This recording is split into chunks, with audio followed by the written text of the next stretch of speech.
2026 is going to be an awesome year. We got some pretty cool stuff coming up. First off, we got Foundations of Recovery. This is our flagship program. We're starting it in January. This is for anyone, man, woman, or couple who wants to come and reclaim their heart from shame, trauma, and betrayal. We start off with an education on all sorts of principles, give you the common language. We feed you from a fire hose in terms of all things recovery. It is such a great start to recovery. And we get at the roots of things, Tyler. This isn't like any other program. Like, this is our healing journey in process, and Foundations is where we begin. If you look at the value that you're getting there to kick off a good recovery with all of the right education, all of the right language, and a team to get you started while also being directed by Brannon and myself through the whole process, what a deal. So if you're interested, if you're struggling, if you've been wanting to do something for a long time, jump into this. This only comes around every so often, and we would love to have you there.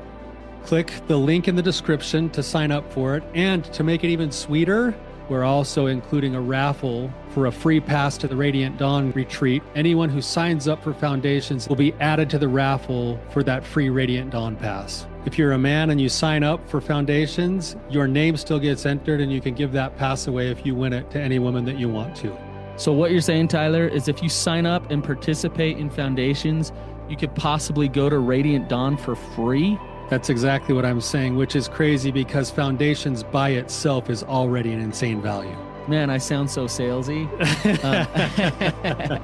But it actually is awesome. So come to Foundations. And even if you don't come to Foundations, sign up for Radiant Dawn. It's beyond therapy, the best healing experiences that you can have. Click the link below and come join us. What is porn, and is there good porn? Welcome to the Therapy Brothers podcast. I'm Brannon. I'm Tyler. We're brothers. We're therapists. And we know recovery. Bring your stories, your questions, your successes with real recovery.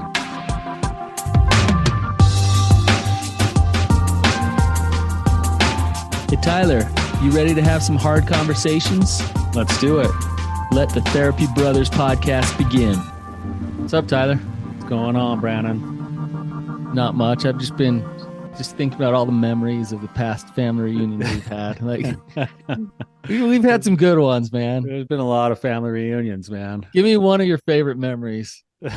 From a family reunion? Give me a family reunion favorite memory. Oh, man. Well, there's the relational kinds of memories and the things you kind of do memories. And one that just instantly comes to mind is down in central Utah when we got that bowling ball cannon. Oh, hey, good one. Way to pull that one out. You could shoot a bowling ball almost a mile. Oh, you would almost disappear in the air. I was thinking, man, if that hits like an elk or something, it'll rip its head off. It'll kill. Yeah, you could definitely see why an actual cannonball would do some damage. Yeah. I think they used a little bit of dynamite. I don't know if that was. No, they made their own. It was legal. actually black powder. They called it a ding dong. They'd wrap it up in tinfoil and then stick a fuse in it. And then they run the fuse out. It looked like a ding dong. It looked like one of those old like hostess tinfoil. ding dongs. And as a hostess guy, you know, like I know what a ding dong looks like, you know. And it was just full of gunpowder. Yeah. And then that thing would just blast off, and that bowling ball would fly about a mile. I remember walking out to find it. We actually found the bowling ball again. It was about a mile away. You know what was weird about that is like when it fired off, it was kind of like the end of the reunion. I had like a spiritual experience. It was like, oh man, this is just special. Talk about white trash, man. Wow. Like, wow, look at the bowling ball go. This is so special. Our family couldn't climb trees, so this is like amazing to me. Well, we digress. Should we get into the topic? Yeah, let's get into a good topic. Man. There's a lot to unpack here.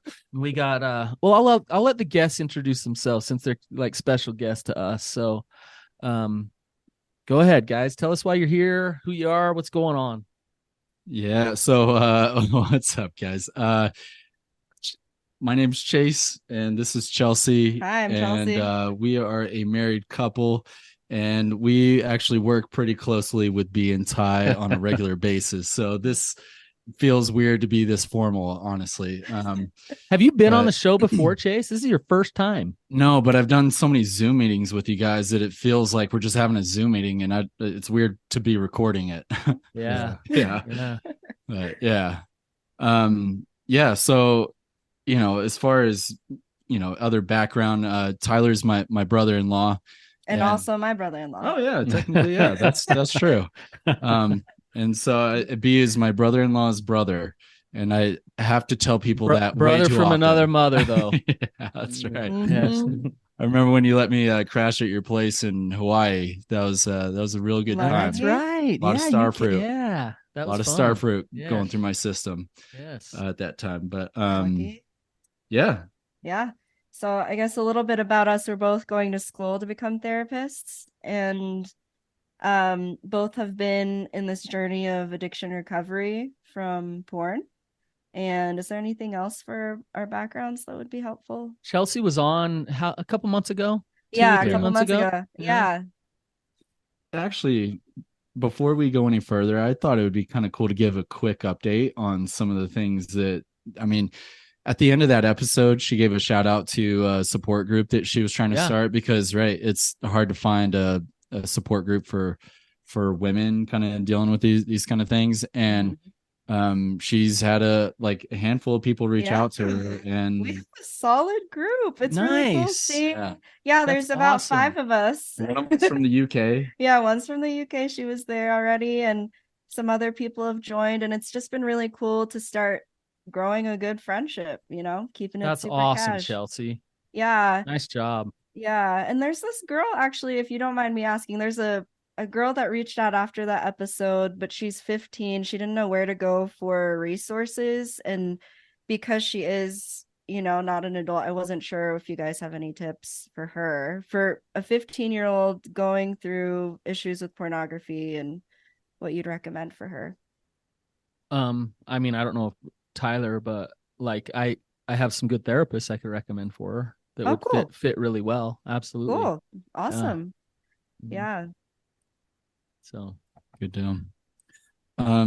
So kind of background with this topic. I know this is gonna be okay. So before even diving into it, I just want to go ahead and vocalize, I feel a little bit tense and uncomfortable, just even physiologically feeling kind of weird about me. Yeah, no, it's not just you. Because this is such a bizarre thing to explore in a public sense.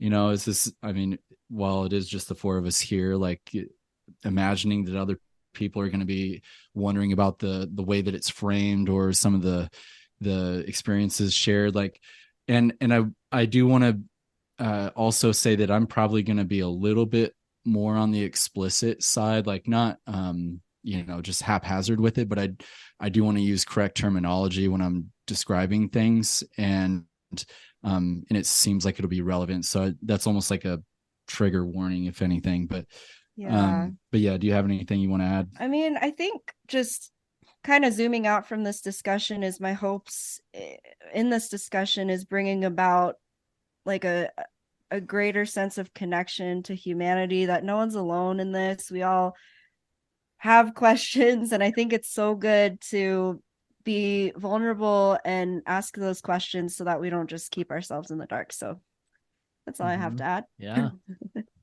Cool. So what is porn? I'm curious, how do you guys define that? I know that both of you work in this realm, with pornography being presented to you as the problem, right? That it's an addiction. So what is porn in the lens that you guys see? Brannon, do you want me to start? Yeah. Okay. The way that, and I think you pretty much could go almost straight to the dictionary to find this, but the way that you might just generally define porn is any material that depicts erotic sexual behavior with the intention of causing sexual excitement. Yeah. I got, Tyler, you nailed. I got a definition here from Wikipedia or something. Printed or visual material containing the explicit description or display of sexual organs or activity intended to stimulate erotic rather than aesthetic or emotional feelings.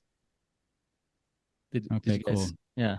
Yeah. So there's like sense. a definition, right? Mm-hmm. Right. Yeah. But to define it like that, I don't think is really the question that you're asking. Right. Right. Yeah. Because there seems to be kind of a continuum along the lines according to certain people of like when is it lustful, when is it pornography, like when does it cross over certain lines, right? Is that kind of what you're asking? Yes. Yeah, exactly. So some examples that are kind of interesting. So culturally, Chelsea and I come from different backgrounds. I was raised in the South in a hyper religious home, and Chelsea actually was also raised in the South in a hyper religious home. So, but my parents were Filipino. Yeah, which does make a big difference. So you ate a lot of pancit. Well, I ate a lot of pancit while you read the Book of Mormon. Yep, right? rice every day. There's no escaping being chubby there, Yeah. But there were some elements when we got married that I just wasn't used to, and I don't know if this is all Philippines or if I represent all white people either, but there were some differences that I was like, wow, I'm not used to that. What were some of those differences? One of them is that I am such a private person when it comes to using the bathroom. Doors are locked, lights are on, like fans on, like I want people to know I'm in there, and I do not want them to also plan on joining that space. Part of that. Yeah. Yes. Like stay out, like I'm doing my thing, Yes. Yeah, for me growing up, we would just, if someone was on the toilet, we would just run in, grab the hairdryer if we needed it. The door was pretty much just cracked for anyone that needed to go in the bathroom.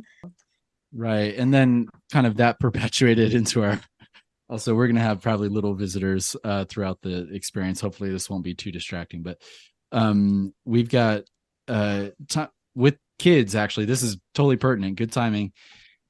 Chelsea, it will be naked throughout the house, and our kids will just trying to take back my own house. She'll, like take a bath with them or something, and they're 3 and 4, right? And that's like, and they don't view their bodies through a sexual lens at this age, right? It's just that's just a penis, and that's just a vagina, and those are boobs, like whatever.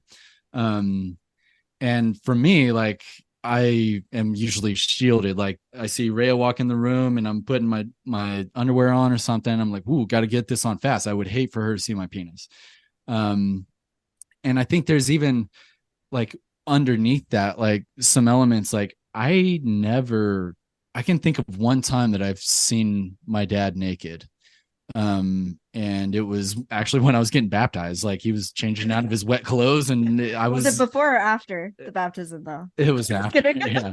I don't know. Yeah. Anyway, I don't know. I'm just joking about saying. And same with my mom. Like I came out of her vagina. I was birthed by her.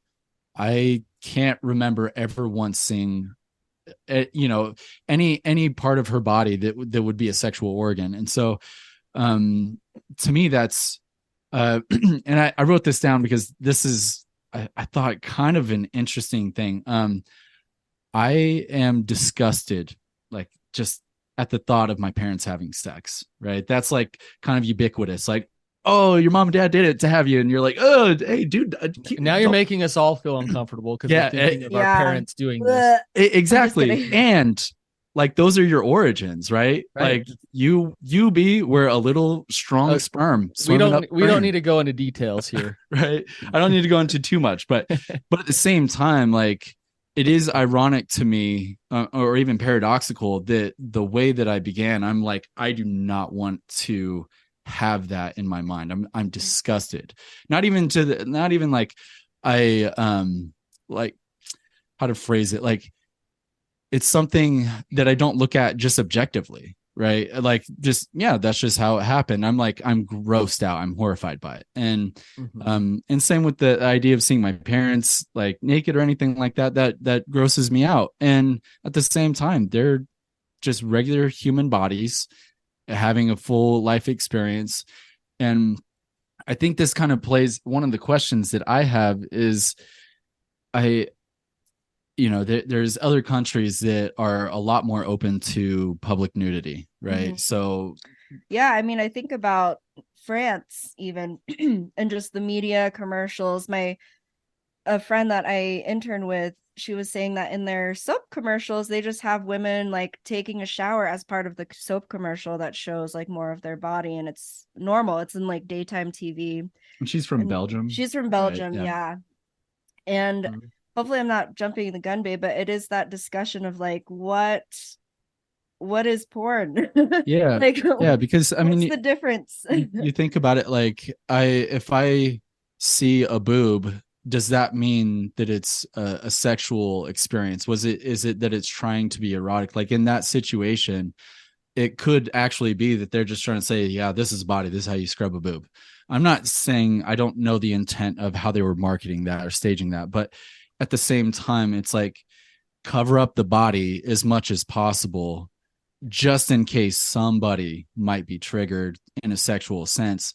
And to me, that like I was thinking about the gap between when I was a kid growing up, having never seen any naked bodies, up to the point that I did. The first time I ever did, it was porn, right? I was like 7 years old, saw a magazine, and it was like, what a leap from like nothing to this. Right. And sometimes I wonder how adverse that's been for me. Like, what if I had seen naked bodies throughout my life? Would that change anything in a non-sexual context? So I think this is where it's like, what is porn? Like that's kind of where I'm wondering is, have we overly conservatized it? What do you think, Tyler? Well, there's so much. There's so much to that, I mean, and there's so many different directions we could go with this right now. Have we overly conservatized it? I honestly, I don't think so. I actually think it's gone the other way in our world to our detriment personally. But I don't know that that's the direction you're actually asking or wanting to go. Do I think that we could do a better job as parents raising our children with being more comfortable with the fact that we all have physical bodies with certain parts, and that we can normalize that, and that even a young child has certain kinds of thoughts and feelings and questions that goes through them that are okay to talk about? Yeah, we could definitely do a better job of that. And I think it would actually serve our children way better if we did that. And maybe that's what I mean too, is not have we over conservatized porn itself, but have we included too many things in what is classified as porn? Like even just like like an anatomical image of a naked body, is that considered porn? Up at BYU, Idaho, did you hear about that? Where they took the anatomy book and they blocked out certain parts in the anatomy book. Yeah. So this is an example of like, this is an anatomy book for a college course.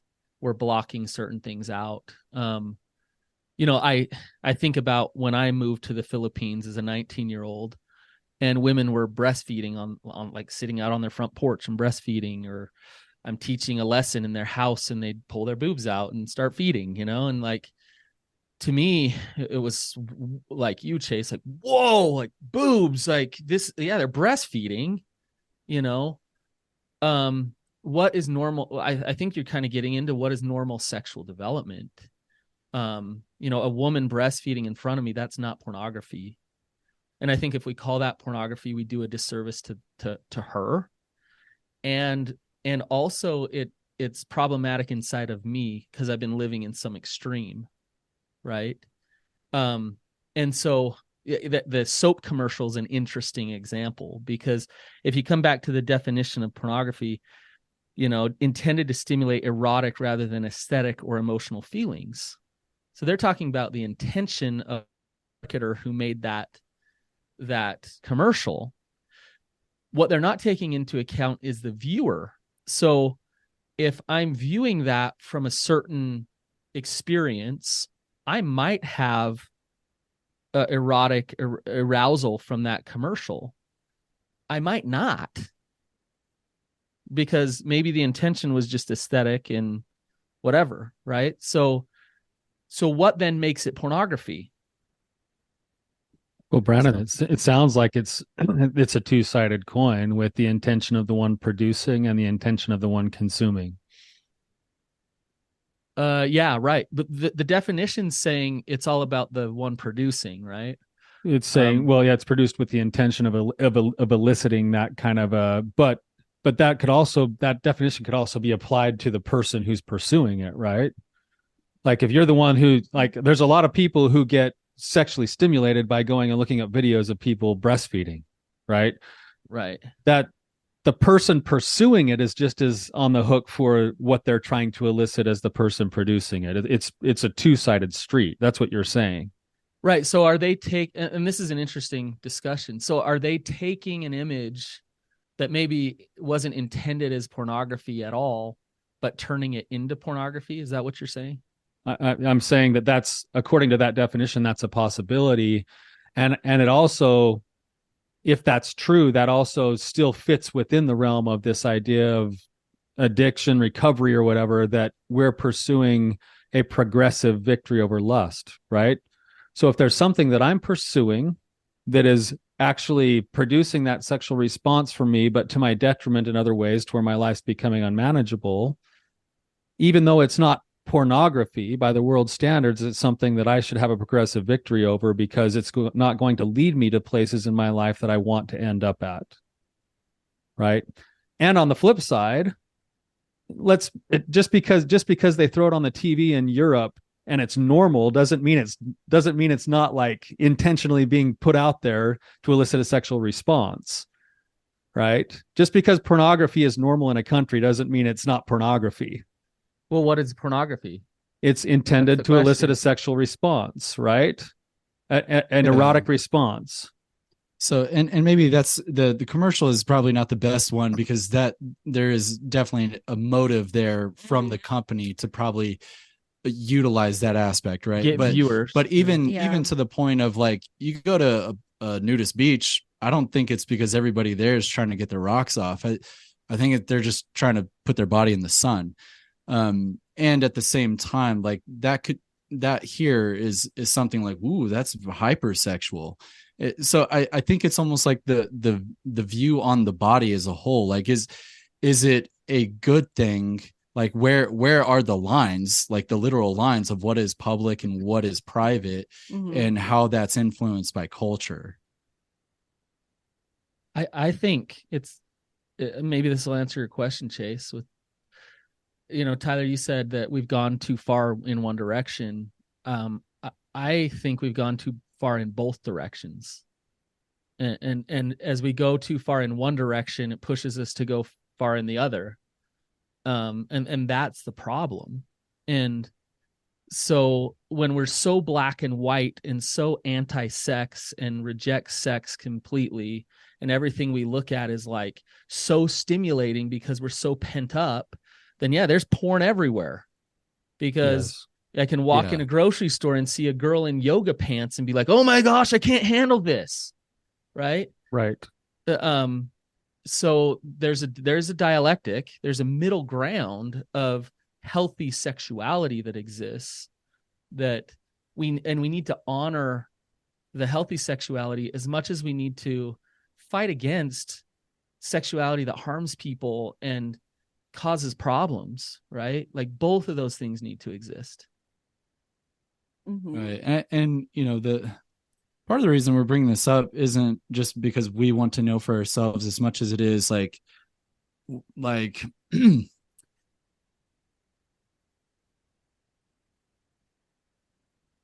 we've got these two little awesome kids,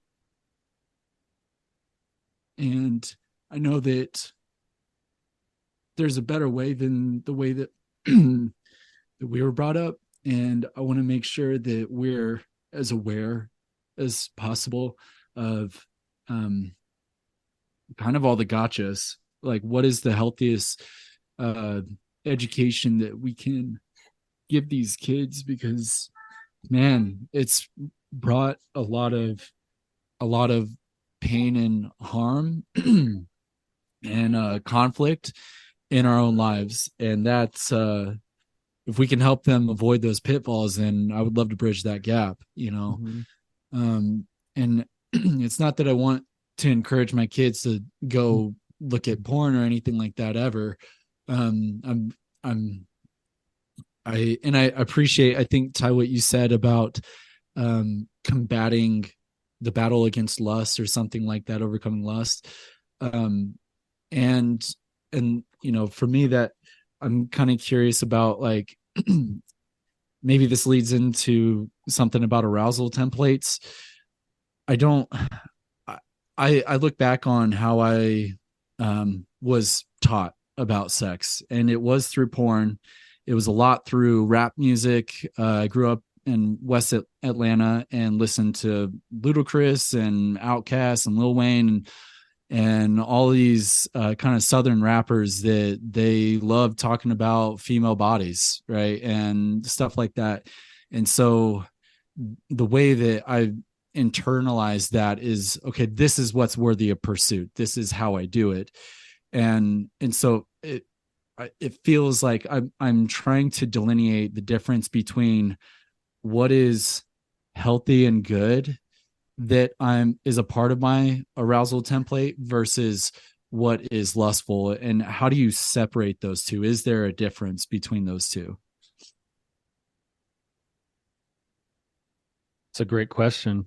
I want to speak really quickly to something that Brannon was saying, because I think you're right about this, Brannon, that it's a really polarizing thing between both ends of the spectrum, because you hear on one hand this like hyper conservative thing that like roots in is like, and then eventually it gets taught like, shut off all sexuality, don't want to do that. Like that's not healthy, right? And what it does is it actually plays into the hands of the other side, let's call it the pornography industry, that wants it to be such a taboo subject that the only place you're going to go is a little boy in Atlanta getting educated by Lil Wayne and the things he finds on the internet, instead of having his parents step into a conversation about the fact that he has a body that has certain things that include a sexual response amongst other things, right? And now the place where the education would be the most beneficial is totally shut down, and the only thing left is something that is evil doing the teaching to a child that's now operating from shame on one hand, and then getting an education from a place that wants to actually use and sort of twist the whole sexual response into something that is primarily only physical for the sake of the addiction systems to grab a hold of him and have him paying for it by the time he's 35.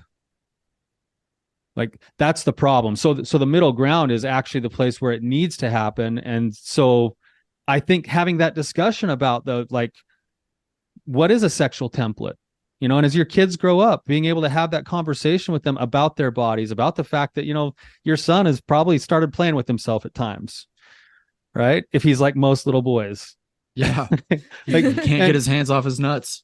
Yeah. And when that happens, there's an opportunity to be curious, to ask some questions, to have some conversations. When you start seeing him being drawn towards certain things, when you walk down the grocery store aisle 4 years from now and he's like turning his head like, whoa, what was at the magazine rack? Like, instead of like, oh, don't look at that, that's bad. It's more of like, oh, what's going on for you, bud?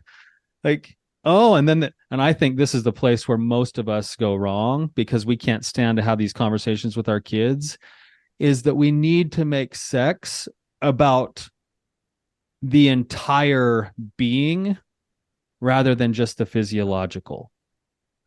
Like the physiological is like that powerful shot. Like we get it. It's like, bam, like it's there. But the reason why we treat sex in a certain way is because we can't, I mean, everyone tries to lie to themselves, but sex is more than just a physical response. Sex is spiritual, it's social, it's emotional, it's relational, it's tied to values.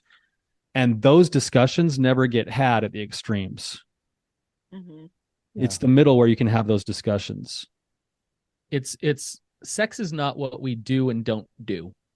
Like that's what we're taught. Like, don't do this, do that, don't do that. Our sexuality is a part of it. It's part of our soul. It's deep within us. And I want to give a real example of what you're talking about, Tyler. So my 7-year-old loves his penis, like just, you know, he loves it, and he gets erections and likes to walk around the house with an erection, and you know, we got people around. Hey, isn't he 8 now? Yeah, he's 8 now. He's 8. But he really loved his penis when he was 7, for some reason. And you know, when he'd do that, I wouldn't pull out the cold hammer and hand him a Bible. Like, hey, hold the Bible while I hit your penis so it's not erect. Like, shut it down, buddy. Knock it off. Like, that's not what I do at all. At all. But you're also not going to have him walking through the grocery store showing it off to everybody. Exactly. And where so Augie is yelling penis at every opportunity in public. I'm like, look, dude, we got to figure out a healthy balance here. Yeah. This is the middle ground where I actually, practical use of self would say things like, dude, like you got an erection. That's pretty cool, isn't it? I know how that feels. It's pretty crazy. It's pretty crazy that your body can do that. That's awesome, man. Now, could you take your erection to your room where, you know, you can be private with it? Because, you know, like we have some boundaries here. So it's awesome. Good for you. That's amazing. And there's some boundaries and there's some limits. And those boundaries and those limits, it might seem like that's just about shame. And it's not, because we as human beings don't feel safe when there's no limits around our emotions, around our spirituality, and around our sexuality. If I'm walking around naked in front of my teenage daughters all the time, I'm not being the cool dad who's teaching them healthy sexuality. I'm being the father at some point. You're going to have DCFS on your doorstep. Who's harming them. And that's not just a social construct that I don't believe. I think that's actually human development. It's not. Now I get, if we were in a different culture, some of those things might mean different things to my daughters. I understand that. But I think even in the cultures where they're different, where there's more nudity or whatever, they still have some level of boundary around their sexuality. It might be a little bit different than ours, but it is being taught that, hey, like we can't just have sex with whoever, whenever. Like, there's boundaries when it comes to sexuality, which is healthy as a human being. It makes us feel safe, right? So boundaries with positive regard and acceptance of sexuality at the same time, that's like the sweet spot. So like my 12-year-old, I'm telling him, like, hey, you're going to see porn, and dude, you're going to get excited by it. Like it's going to get you excited. I promise you. And when you do see it, like, what I want you to do is, at least I want you to come talk to me about it. Tell me how you felt, what it was like for you. And I'm leaving it at that for him. Why do you think I'm leaving it there for him? I'm not going to exploration. There's no, you're not shutting him down. Because I want to teach. I want to be there with him. I want to help him understand himself. And then I want to have him have the power to choose his behaviors and not use shame to do that. Right. Mm-hmm. And so, but I think it is important, and this is back to our original question, to understand what is porn. Because if I'm saying you're gonna want to see porn and you're gonna like it, you know, like if he sees a girl at school that he likes, is she pornography? No, right? So it's important to distinguish what something that is trying to elicit straight up lust versus natural sexual feelings, right? But I'm not demonizing the porn and the feelings that he has of lust to start with. I'm just going to acknowledge that they're there. Then I'm going to help him manage that. So am I? Yeah, no, that is making a lot of sense. I think I'm curious too about, like, further than that, like how do you help him manage that? Like what does that look like? Because I think it makes sense all the way up until, like, let's say he has a girlfriend, is she allowed to come over to the house and spend one-on-one time together, alone in his room? Why or why not? Like where the kind of rubber meets the road kind of conversations. Like it seems like I only know the black and white, like here are the absolute rules. And it was so easy for me to say something was not permissible because most things were not permissible. Anything within the sexual possibility was out. Right. So I think that's where I'm curious is like, how do you, what types of rules do you have within your home or outside of your home to help facilitate the right healthy approach? I think, before we get into like specific rules, to me, it's more about values. It's more about the conversations that you're having with your kids as they grow, to understand both sides of the coin we're talking about here. That as Brannon's talking to his son, he's saying, yeah, that's totally going to light you up because you're designed to be lit up by those things. Mm-hmm. Like, there's a reason why it's $100 billion a year industry, is because they got that part right. Like, they got the light up part right. For me, the other side of the coin is, let's also understand what the costs are to do it this way versus these other ways to the whole experience itself. Right. So a 12-year-old's not going to understand all of this on the level we're talking about now, but you dumb it down to the level of the age of your child. Right. So I look at it from a perspective of all things, all think of the most powerful things in the world. Let's take nuclear power. Right. Nuclear power, when it's treated properly, produces more power than anything else in the world in a cleaner way for a more extended period of time than any other kind of power in the world. Right. And if it's mistreated, it is completely destructive because without the right kinds of bounds, when it's unbounded, it goes to places that cause total destruction. Right. So that's why it bugs me so much when people get into this term of like sex positivity and they associate it with the pornography industry. Pornography is not sex positivity, because pornography is dealing in the specific sexual response, and it's not accounting for all of those other things that are also tied to it. In some cases, it dismisses it. In other places, it actually damages it in the areas of, emotional well-being, healthy sexuality between two people, the relational aspect of it, like all of those other things. And so I want to be teaching my kids the complete picture of sexuality with the proper bounds, rather than shutting them down completely, but also not like sending them off into that world and being like, yeah, hey, here's a couple websites you might try out and come back and tell me what you find. Just right. A piece of what you're saying, Tyler, I want to highlight, which is, you say it's about values. And I'll talk about it in terms of parenting, but I think this actually, like, we can actually apply this to ourselves and to our marriages. Is I want to align myself with my children to help them understand their choices and the consequences to their choices, and then empower them to make those choices. So what I mean is, if I go to my son and I just say, you're going to feel, excited when you see porn, and that's going to light you up, and I just leave it there long term, well, that just kind of, like, what does that do? But then if I have further discussions and I help him understand what kind of life he wants and what kind of choices he wants to make and what kind of relationships he wants, my guess is he probably won't choose to just indulge in porn every day. Because he'll understand, like, hey, I want my sexuality and my relationship to be what Tyler's talking about, which is whole. It's not just purely physical and purely results oriented and purely on a screen, right? So I want to empower him to do that. Now, how do we apply this to ourselves and to our relationship? It's the same thing. If we come to it with can't, nope, and that's all it is, then it goes underground and it becomes compulsive.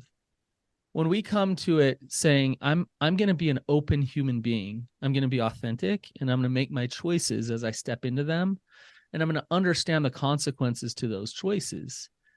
Therefore, I can be open with my spouse. I can honor my sexuality, and I can choose what I want and what I don't want. Right? Which is way different than force and control.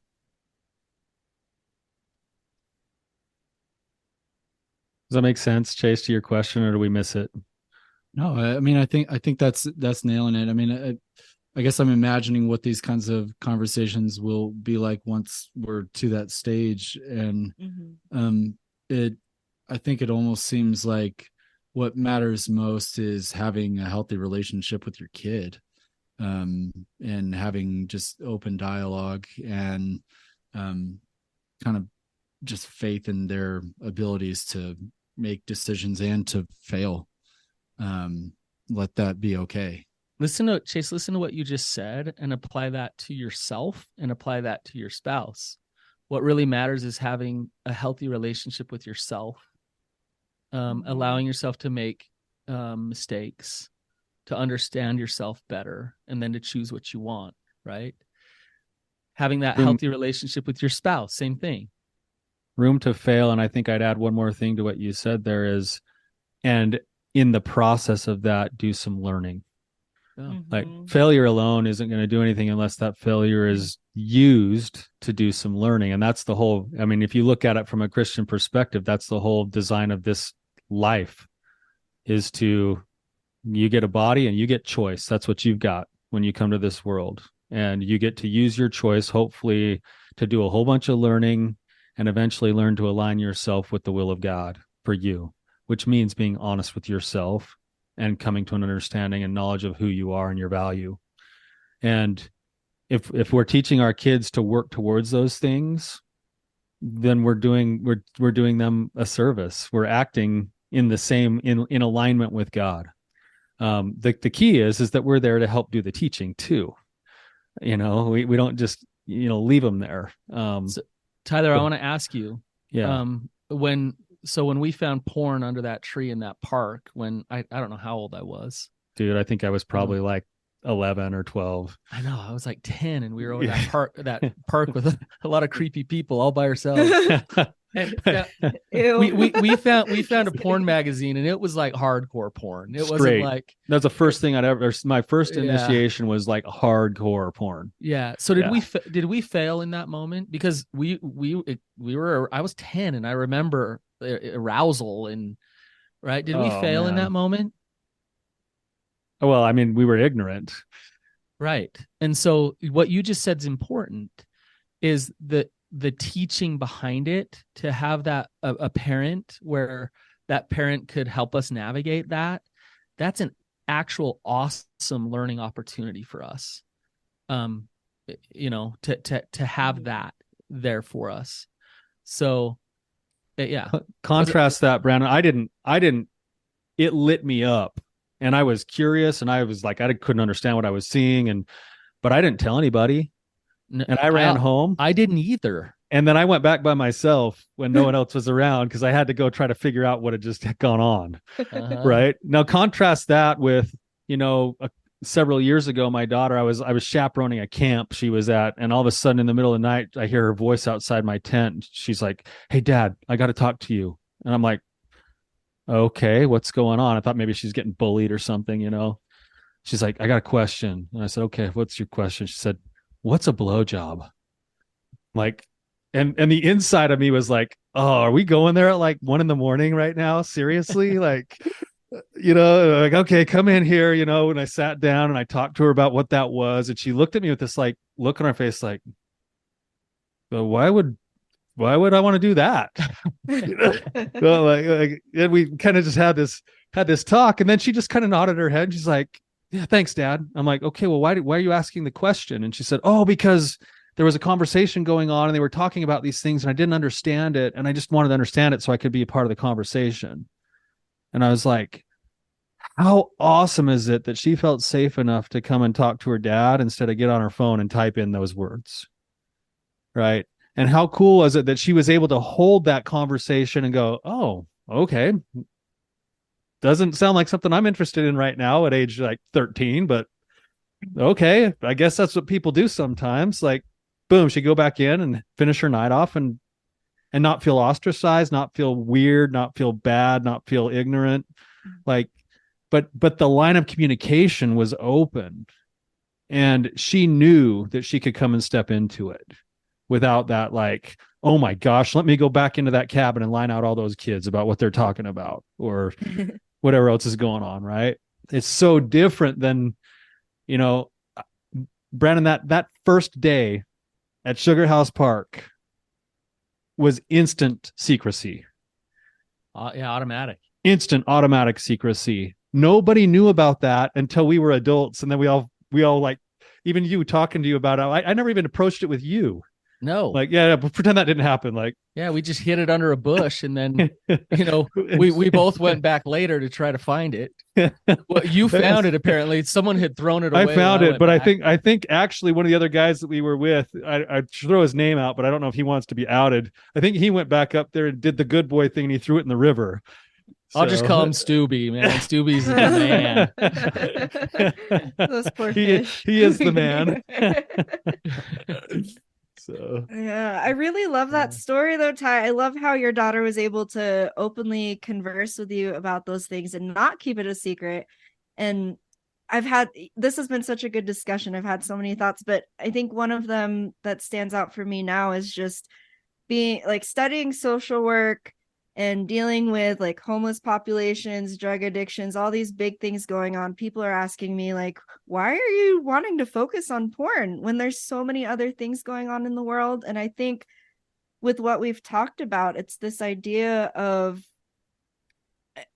just porn not being the defining aspect of human sexuality, and wanting to really emphasize how intimacy can be such a beautiful thing that isn't defined through porn. I don't know if I phrased that right, but I love it, Chels. Yeah. Can I kind of this took a turn that I didn't expect, but it was really good. We talked a lot about parenting, which I love. And a quick story, my daughter walked in on me when she was like 5 or something, and I had just got out of the shower, and she's like stunned, and she says, "Dad, your vagina has a big old daddy's nose." And I just thought, oh, okay, like I gotta teach my daughter what a penis is, you know. And then next week in church, like it's during the quietest time, like during the sacrament, like right, and she yells out, "Daddy, you have a penis." And you're like, that's my girl. Okay. All right. Yeah. That's funny. Yeah. My kids, like I've gotten to the point where I'll sit down for dinner, like, "Hey, do you guys want to talk about sex?" "Oh, again?" Blah, you know. And I'm like, "Oh man, I love talking about it. It's great." You know, it needs to be this thing that is very normalized and okay, and comfortable to talk about, you know. Yes, I was just telling Chase, I think one of my goals is just to be able to talk to the kids about sexuality, like any questions they have, because I want to make sex the least sexy thing at home, you know? Yeah, like don't make it mysterious. Something. Yeah, just make it part of the human experience where you can ask questions. There's boundaries, yes, but that is part of the discussion that takes place in our whole lifetime, I think. Yeah, absolutely. Yeah, and Chelsea, you can do that discussion in age appropriate ways. Yes. Without demonstration. Yeah, that's true. That's true. So, but I think you're right. Like I actually think that's how you inoculate someone from the risk of an actual full-on addiction to pornography, is you help them come to an understanding of healthy sexuality. And then they start to see that what they're doing is either going to hurt them and the values they want to live, or it's going to help them in the values that they want to live. But now it's gone from it. You move it into choice rather than compulsion. And that the way you get there is through conversation and education. Right. So, guys, thanks for coming on. Thanks for bringing just a great question. And just thanks to Chase and Chelsea for being them. And the Therapy Bros podcast, for all you listeners, would not happen and would not be, we would not be here today without Chase. So, and Chelsea's his best support. So, you guys have no idea how important he is. So, I actually remember when you came up, B, to the office in Logan, and we were sitting around talking about different ideas for projects to work on. You had mentioned something like, I mean, we're both brothers and we're therapists. And I was like, well, why not have a podcast called Therapy Brothers? And I think you guys kind of laughed it off for a little bit, and I remember it just like sticking with me. I'm like, holy crap, that has to happen. I bought the domains and started getting the podcast set up, and then was like, all right, when are you recording? We're ready to go. Boom, here we are, years later. So right. We're coming up on our 300th episode here. We're getting not too far off from it. It's pretty crazy. That's right. Like, I think I don't know if you guys saw that text, but there's over 600,000 downloads. Nice. Wow. That's a lot. Awesome. It's wild. So did not come from me. I'm just kidding. I guys, not a follower. Guys, we'd love to get more downloads. So if you like this episode, don't be shy to share it. I think there's a lot of good parenting advice in here. Yeah, we joked around a lot and stuff, but if you go back, listen to the principles of what we talked about, I think it's really important for your kids, for sexual development. And thanks for listening. We'll see you guys. Thanks, guys.